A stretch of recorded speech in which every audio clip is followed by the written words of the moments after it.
गवाही की वसत पूरी हो सकेगी।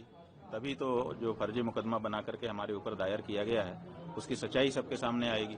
तभी ऐसा काम करने वाले जो लोग हैं वो दंडित हो सकेंगे। तो इसलिए आवश्यक है, हम यही कहना चाहेंगे कि न्यायालय लंबा समय न लगाते हुए इस पर थोड़ी सी द्रुत गति से काम करे, क्योंकि बहुत सारे लोगों की निगाह इस पर लगी रहेगी। तो जल्दी से जल्दी इस पर गवाही साखी करे और निर्णय करे। जो गलत है वो तो गलत ही है, जो फर्जी केस बनाया है वो तो फर्जी ही सिद्ध होना है। गुरुजी, आप बता दें कि कोर्ट में पीठ पर आसीन है और आपके ऊपर इस तरह के आरोप लगाए गए हैं, तो बात यह है कि सनातन के ऊपर आरोप लगा कौन रहा है? आप देखिए, किसी विधर्मी ने थोड़े लगाया है हमारे ऊपर आरोप। जिस व्यक्ति ने लगाया है वो खुद हिस्ट्री शीटर है। उसकी पूरी हिस्ट्री शीट शामली जिले के कांदला थाना में दीवाल के ऊपर जो हिस्ट्री शीटरों का नाम लिखा हुआ है उसमें 34 नंबर पे उसका नाम लिखा है। ऐसा हमको बताया लोगों ने, फोटो भी दिखाया उस दीवाल का। वहां पर जो रजिस्टर रखा है उसमें HS नंबर 76A उस व्यक्ति का नाम लिखा है। जाने कितने लोगों के ऊपर फर्जी मुकदमा डाल करके और उनको उगाही करना, यही उसका काम है। वो व्यक्ति रामभद्राचार्य का शिष्य बन जाता है और रामभद्राचार्य जी की शिष्य होने के बाद वो आकर के हम लोगों के ऊपर इस तरह का आरोप लगाता है। तो आप समझ लीजिए कि ये आरोप कोई विधर्मी नहीं लगा रहा है। ये आरोप कहां से आ रहा है? रामभद्राचार्य जी, और रामभद्राचार्य जी का बल कहां है वो भी आप लोग जान लीजिए।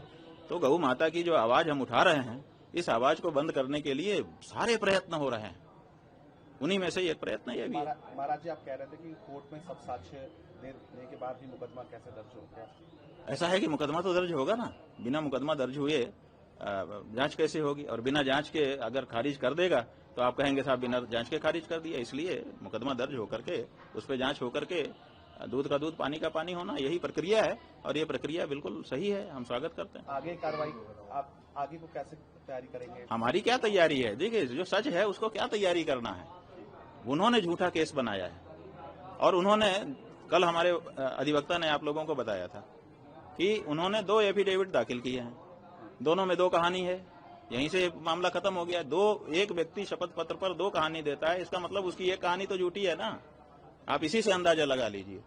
तो और बाकी जो कहानी में जो कमजोरी होगी वो वकील वहां पे खड़े होकर कोर्ट में बताएंगे। उसको हम कैसे आपके सामने बताएं? इसलिए कोई इसमें बाधा नहीं है। ये बिल्कुल उचित है। जो प्रक्रिया है उसका पालन किया जाना चाहिए और हम लोग न्यायालय में जो बाधा आ रही है उसको फेस करेंगे। ऐसी क्या बात है? हम थोड़े आदित्यनाथ हैं कि हमारे ऊपर का मुकदमा हटवा लो। ऐसी जरूरत नहीं है। हमारे ऊपर अगर कोई आक्षेप है तो हम भी उसका सामना करेंगे जैसे आम लोग करते हैं। ऐसी क्या बात है? और हमको अपनी न्यायपालिका पे भरोसा है और अपनी सच्चाई पे भरोसा है। क्या किस बात की चिंता? और गौ माता का आशीर्वाद है। गौ माता के लिए निरंतर हम लोग आगे बढ़ रहे हैं, बिना डरे बिना भय खाए, और बढ़ते रहेंगे। आप कैसे चुप करा लोगे?